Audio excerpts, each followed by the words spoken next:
Pemirsa Khazanah, di hari kiamat, kelak seluruh umat manusia akan dibangkitkan dan digiring ke hamparan bumi yang baru, berwarna putih kemerahan yang bernama Padang Mahsyar.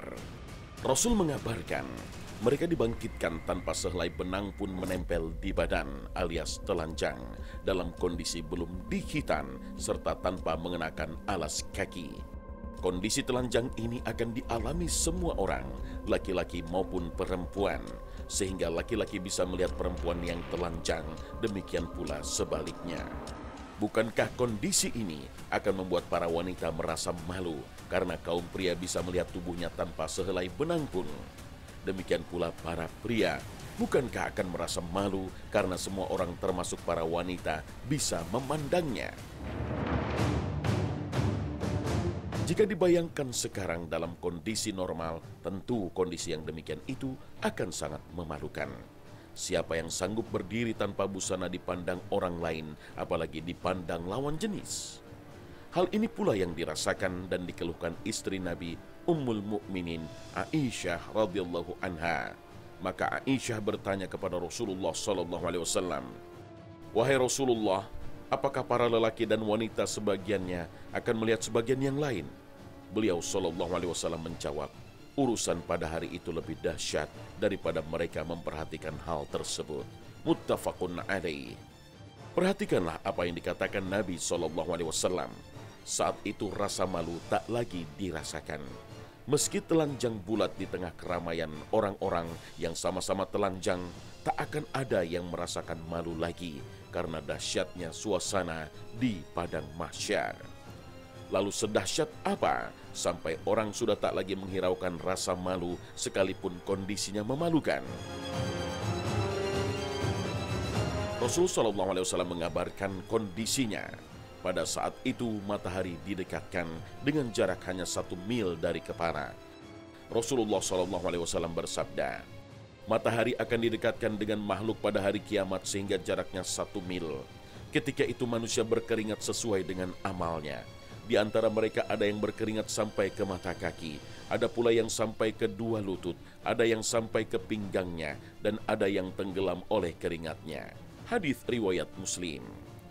Karena terik matahari yang sangat panas menyengat, keringat pun bercucuran hingga membanjiri mereka.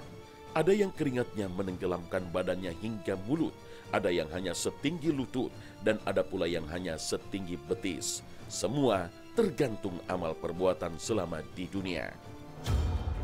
Kondisi yang demikian dahsyat ini tak hanya 1 jam atau 2 jam saja, tapi ribuan tahun untuk ukuran perhitungan di dunia.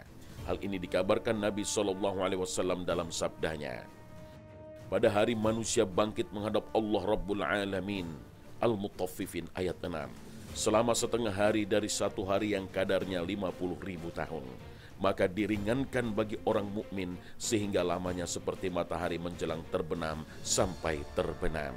Hadis riwayat Abu Ya'la dan Ibnu Hibban. Suasana itu ditambah dengan situasi mencekam lainnya, sebagaimana disebutkan dalam satu riwayat bahwa dalam kondisi itu manusia menanti keputusan Allah selama 1000 tahun dalam kegelapan. Tak ada seorang pun yang saling bicara satu sama lain. Semuanya diam dengan hati yang dipenuhi rasa cemas, sedih, dan sengsara. Siapapun tak kuasa membayangkan kedahsyatan pada hari itu. Semua itu terjadi dalam kondisi telanjang. Tentu semua orang sangat mengharapkan mendapatkan pakaian untuk menutup tubuhnya. Tapi saat itu adalah harinya Allah Subhanahu wa Ta'ala. Maka Allah Subhanahu wa Ta'ala yang memiliki hak untuk memberikan pakaian pada manusia. Lalu siapakah orang pertama yang mendapatkan pakaian di hari yang sangat dahsyat dan berat ini? Manusia beruntung yang pertama kali mendapatkan pakaian dari Allah Subhanahu wa Ta'ala adalah Nabi Ibrahim alaihissalam, sang kekasih Allah. Informasi ini disampaikan Nabi SAW dalam sabdanya, ketahuilah, makhluk yang pertama kali akan dikaruniai pakaian pada hari kiamat adalah Ibrahim alaihissalam. Muttafaqun alaih. Dalam riwayat Baihaqi dari jalur Ibnu Abbas menambahkan, dan orang pertama yang memakai pakaian dari surga adalah Ibrahim. Ia memakai hullah, pakaian yang menutup seluruh badan dari surga, dan sebuah kursi didatangkan dan dilempar dari sebelah kanan arsy dan diberikan kepadaku. Lalu aku memakai hullah dari surga yang tidak diperuntukkan bagi orang lain. Lalu mengapa Nabi Ibrahim menjadi orang pertama yang mendapatkan anugerah yang luar biasa ini?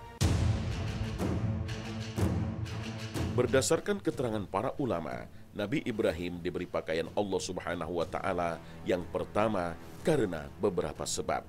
Pertama, karena di antara semua manusia, Nabi Ibrahim alaihissalam adalah yang paling takut kepada Allah. Maka dia segera diberi pakaian sebagai penghilang rasa takut itu agar hatinya tenang. Kedua, berdasarkan hadis Nabi SAW, karena Nabi Ibrahim alaihissalam adalah orang pertama yang memakai celana ketika sholat, lantaran khawatir kemaluannya menyentuh tempat sholatnya. Abu Hurairah radhiyallahu anhu menuturkan, Nabi Ibrahim adalah orang pertama yang mengenakan celana, orang pertama yang menyisir rambutnya. Ibrahim alaihissalam telah melaksanakan apa yang diperintahkan kepadanya, maka ia dibalas dengan menjadi orang pertama yang menutup aurat pada hari kiamat. Alasan ketiga, karena orang-orang yang melemparkan Nabi Ibrahim ke dalam api atas perintah Raja Namruz telah menelanjangi dan melucuti pakaian Ibrahim alaihissalam di hadapan orang banyak, seperti yang biasa dilakukan terhadap orang yang akan dibunuh. Oleh karena itu Nabi Ibrahim dibalas dan diganjar sebagai orang pertama yang berpakaian pada hari kiamat di muka umum. Wallahu a'lam.